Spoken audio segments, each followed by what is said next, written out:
नमस्कार, मैं संजय। भिलाई टाइम्स देखना शुरू कर चुके हैं आप। जैसा कि आप लोगों को पता ही है कि सुपेला अंडर ब्रिज का काम शुरू हो चुका है और काफ़ी हद तक काम हो भी चुका है। उसी में आज एक महत्वपूर्ण काम होने जा रहा है। पेड़ पौधों को बचाने के लिए यहाँ पे स्थित पेड़ पौधों को, जो बड़े बड़े वृहद रूप से पेड़ हैं, उनको यहाँ से जड़ सहित उठा के कहीं और शिफ्ट किया जाएगा। मतलब अब कंस्ट्रक्शन करने के लिए या किसी भी चीज़ का निर्माण करने के लिए पेड़ों की बलि देने की ज़रूरत नहीं पड़ेगी। आप यहाँ से ट्री उठाइए और कहीं खाली जगह पे उनको वापस से वहाँ लगा सकते हैं, ताकि ट्री सुरक्षित रहें, उनकी कमी ना हो। वैसे भी पेड़ पौधों को बचाना हमारे पर्यावरण को बचाने के लिए बहुत ज़रूरी है। इसका काम जो देख रही है जेडी एंटरप्राइजेस कंपनी है, उनकी सीईओ मैम हमारे साथ, उनसे बातचीत करेंगे हम। मैम, यहाँ जो काम चल रहा है, एक पेड़ को उठा के दूसरी जगह पे ले जाना कितना मुश्किल होता है और क्या प्रोसेस रहता है इसका? इसमें शुरुआत तो प्री ट्रीटमेंट से होती है, जो 15 डेज़ पहले होता है, ताकि पेड़ को नरिशमेंट मिले, वो नर्चर करे और उतनी ताकत रहे कि वो शॉक बर्दाश्त कर सके, क्योंकि ये चलते नहीं हैं हम ह्यूमंस के जैसे, तो इनको शॉक लगता है। तो हम उसके लिए उनको स्टेबलाइज़र देना, उसके बाद उनको शॉक ट्रीटमेंट से बचाने के लिए बहुत सारे ट्रीटमेंट्स रहते हैं, वो 15 डेज़ में हम कंप्लीट करते हैं। उसके बाद इनको डिग करके 45 डिग्री के एंगल पे हमको इसको हिलाना होता है, ताकि इसके रूट्स नुकसान ना हो। उसके बाद हम इनको ट्रांसप्लांट करते हैं। उसके बाद आफ्टर केयर आप 1 से 2 मंथ तक देते हैं, फिर वो एस्टैब्लिश होते हैं। जी, कहीं भी डेवलपमेंट का काम शुरू होता है तो सबसे पहले पेड़ की ही बलि दी जाती है, चाहे वो सड़क निर्माण का काम हो या कोई भी काम हो। लेकिन अभी ये जो तकनीक आई है, जो तरीका आया है, इससे काफ़ी हद तक पेड़ों को बचाया जा सकता है। हाँ जी, ये बहुत सही तरीका है, क्योंकि हमको हार्मनी के साथ नेचर में रहना चाहिए। और मेरी कंपनी जेडी एंटरप्राइजेस, इसका मोटिव ही ये है, मैंने इस्टेब्लिश ही इसीलिए किया है इसे, कि हम अर्बन एरिया हो या फिर आप सिटी पे हो, तो आप इसको इस तरीके से मैनेज करें कि हार्मनी में ह्यूमंस और नेचर दोनों रहें। तो इकोसिस्टम डेवलपमेंट हो या फिर आप इसमें हैबिटेट मैनेजमेंट करें, तो इससे सबसे बड़ी चीज़ ये है कि एक वृक्ष सिर्फ वृक्ष नहीं होता, इसमें बहुतों का घर होता है ना। तो मेरा एम ही ये है कि मैं इस चीज़ के लिए काम करूं कि पूरा नेचर को कंजर्व करते हुए आगे ह्यूमन डेवलपमेंट चले, जो सस्टेनेबल वे पे हो। यहाँ पे कितने पेड़ों को यहाँ से निकाल के दूसरी जगह लगाने की चर्चा हुई है या बात निकली है?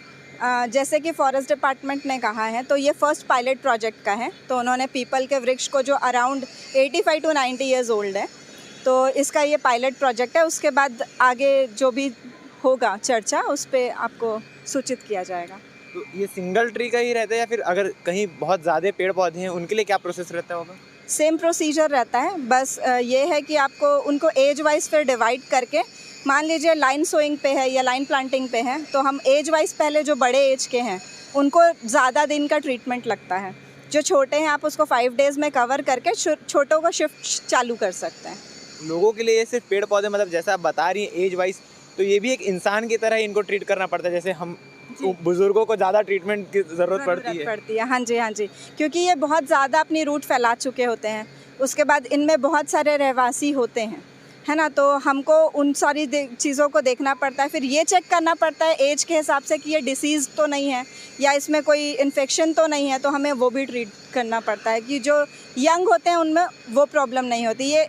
और ह्यूमन जैसे हम केयर करते हैं बच्चे का, अभी मुझे ट्रांसप्लांटेशन के बाद 2 मंथ्स का वैसा ही केयर इसे देना होगा, जो 90 ईयर्स ओल्ड है। छत्तीसगढ़ में बहुत जगह पे सड़क निर्माण हुई है, सड़क चौड़ीकरण हुई है, चाहे आप पाटन रोड ले लीजिए या अंडा, उधर बहुत सारे पेड़ों की बलि दी गई है, बहुत सारे पेड़ों को काटा गया है। चाहे तो वहाँ भी ये प्रोसीजर किया जा सकता था। हाँ जी, ज़रूर किया जा सकता था। अभी लोगों में अवेयरनेस आ रहा है, शासन भी इसके लिए सपोर्ट कर रही है, तो ये बहुत अच्छी बात है। जैसे पदम नगर में हुआ था, जो सीएम सर के घर के सामने का एरिया है, वहाँ पे मैंने ही बात रखी थी। तो उस वक्त भूरे सर थे, कलेक्टर सर, उन्होंने तुरंत कहा और 46 ट्रीज़ का ट्रांसप्लांटेशन मैंने किया और दे सर्वाइव्ड। एक हिसाब से पेड़ों को बचाने का एक सक्सेसफुल मंत्र बोल सकते हैं। हाँ जी, ज़रूर। रोड साइड डेवलपमेंट के लिए ये बहुत ज़रूरी चीज़ है अभी, क्योंकि सस्टेनेबल मैनेजमेंट बहुत ज़्यादा इम्पॉर्टेंट है आज के डेज पे। तो ये बहुत अच्छी चीज़ है कि अगर इसे गवर्नमेंट सपोर्ट करे और ये आम इंसानों के बीच में भी जाए, क्योंकि ये ज़्यादा महंगा नहीं होता। हम घर का कंस्ट्रक्शन में भी अगर कोशिश करते हैं कि पेड़ काट दे फिर बनाए, उसके बदले हम उसे आंगन पे लगा सकते हैं। मतलब जिसको, अगर किसी को पर्सनल भी ये प्रोजेक्ट करवाना है तो वो भी करवा सकते हैं रीजनेबल प्राइस में। हाँ जी। यहाँ कितना दिन का काम अभी बचा है, कितना दिन लगेगा इस पेड़ को दूसरी जगह में शिफ्ट होने के लिए? ये आज शाम तक शिफ्ट हो जाएगा। ये पेड़ जो आप मेरे पीछे देख रहे हैं, आज शाम तक इसको यहाँ से शिफ्ट कर दिया जाएगा। यहाँ से निकाल कर इस पेड़ को पेट्रोल पंप के ठीक बगल में लगाया जा रहा है। ये बहुत ही अच्छा तरीका है हमारे पर्यावरण को बचाने के लिए। पर्यावरण के बारे में सोचने की आपको और हमको सबको ज़रूरत है, क्योंकि कोरोना काल में हमने देख लिया जब गाड़ियाँ बिल्कुल नहीं चल रही थी तब हमारा वातावरण कितना स्वच्छ और सुंदर हो चुका था, तितलियाँ भी नज़र आती थी देखने के लिए। इस तरह के बाकी अपडेट्स के लिए बने रहिए हमारे साथ और भिलाई टाइम्स का चैनल सब्सक्राइब करना ना भूलें। धन्यवाद।